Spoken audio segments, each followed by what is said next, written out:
Hi, welcome to your video for chapter 14. You guys made it through chapter 13 and now you are moving on.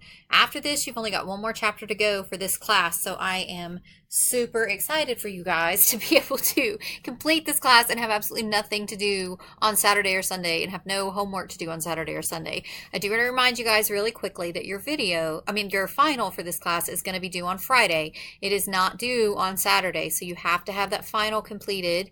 After you do the chapter 14 and 15 review, the only thing you have left to do is the final. So make sure that you have that completed before 11:55 p.m. on Friday evening of week 4. So, all right, chapter 14. This is the disease of the circulatory system.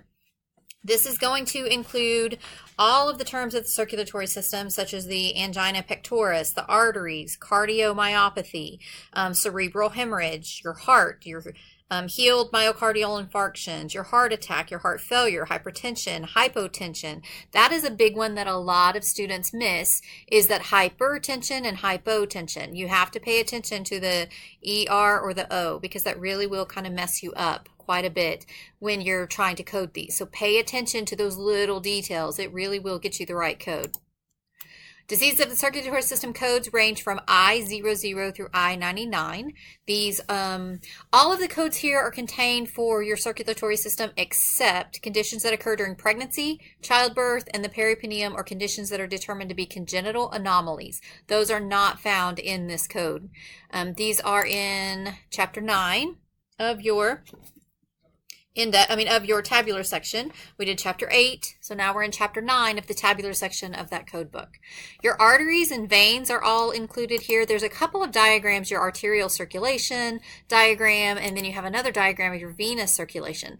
Not that I'm asking you to memorize these, and these are shown in the back of that code book, so you don't need to memorize them, but just know that they're there in case you're wondering like what it's talking about. You can just glance at that chart in your book and find it there. Additional structures that are included here are your left and right atrium, your left and right ventricle. Those, of course, are going to have, that additional digit to determine whether it's the left or the right. Your septum, this is what separates the left side of the heart from the right side of the heart. And then you have another diagram here of all the structures of the heart, the outside and internal structures as well. All right, for your coding practice, we are going to code posterior hypotension first. So what do you actually go to here?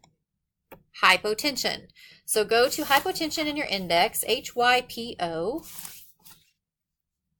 HYPO, hypotension, hypoplasia, hypotension. And then we're going to go to the adjective word, which is what I call it. They call it a modifying term, posterior, postural, P-O-S-T-U-R-A-L, sorry. And it gives us I-95.1. That is our code for, what were we trying to code? Postural hypotension. All right, for your case studies, we are only going to do 2 here. The reason we're only going to do 2 is because case study 1 we're going to go over together, because we always usually do case study 1 together. But then we're going to go over case study 3, because case study 3, it kind of goes into a big chunk of what you would actually be looking for whenever you're coding these cases in real life in a doctor's office. So first one we're going to do is case study number 1. Vital sign, physician's office note. So we're in the physician's office. This would be good, and I want you guys to kind of start paying attention to these.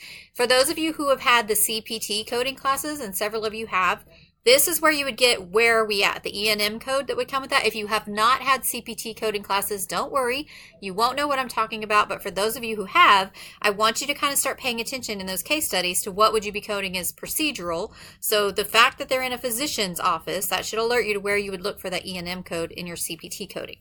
All right, back to diagnostic coding, right?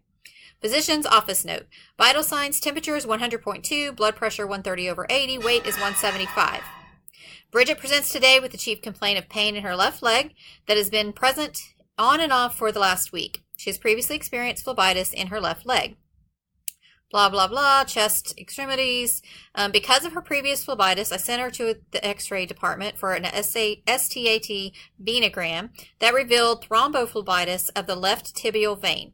Patient was given heparin, and a prescription was written for antibiotics. The left leg was immobilized, and she was instructed to return to me in 3 days. So what are we actually coding here? What did they say she has? She has thrombitis. So we have to, thrombophlebitis. So we have to code for thrombophlebitis. So we go to thrombophlebitis in our lovely index. And then we go to tibial vein. So find thrombophlebitis and then go all the way down to the very, very last one, tibial vein. And it gives you I-80.23 with a check mark. I told you on these, if it's left or right, you're always going to have to flip to the back to get that additional digit. In this case, we happen to have her left tibial vein, so our final digit would be a 2. So our code for case number 1 would be I80.232. All right, let's move on to case study 3, because this is a big one. Skilled nursing facility, physician's monthly progress note. The patient was admitted in January of last year with primary diagnosis of ischemic heart disease. I would put parentheses around that. She has a history of bladder cancer, put parentheses around that, and uncontrolled malignant hypertension, put parentheses around that. Patient continues to be stable. On exam, he appears comfortable and still has some coughing spells during his physical examination. Vital signs include weight compared to last 3 months and varies 225 to 222 to 225, no weight gain or weight loss.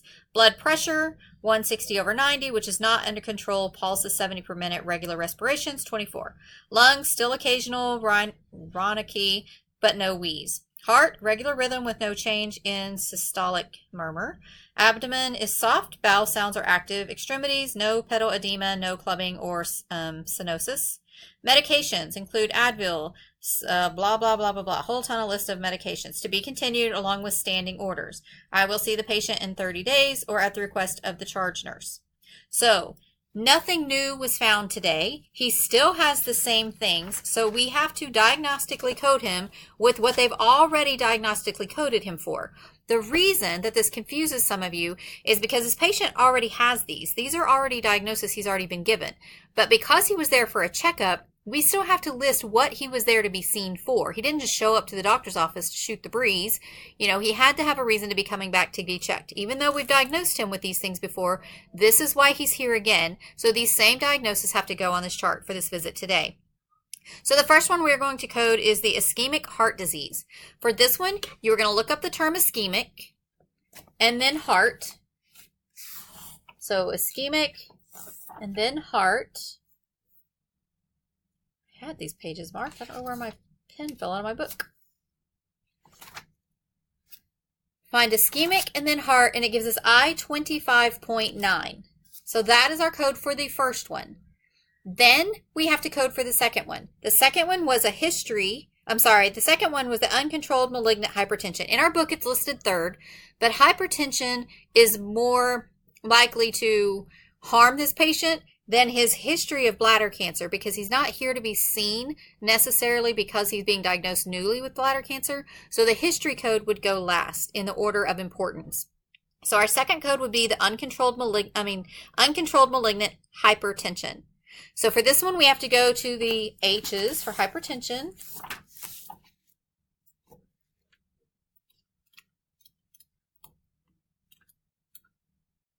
Hyper, not hypo.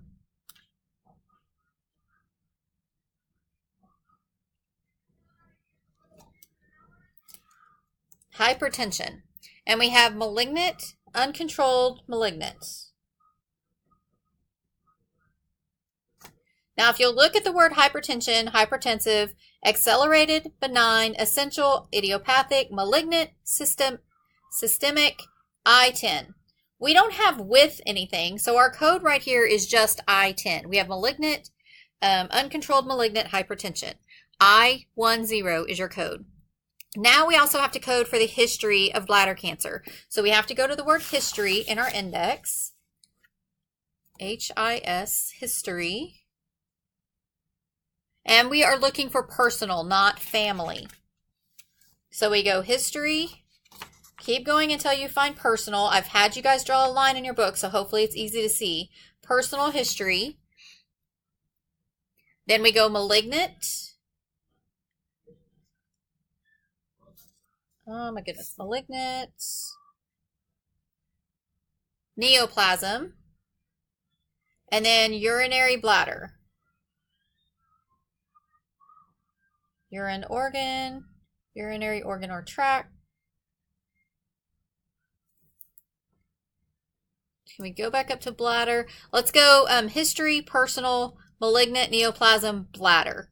Z85.51.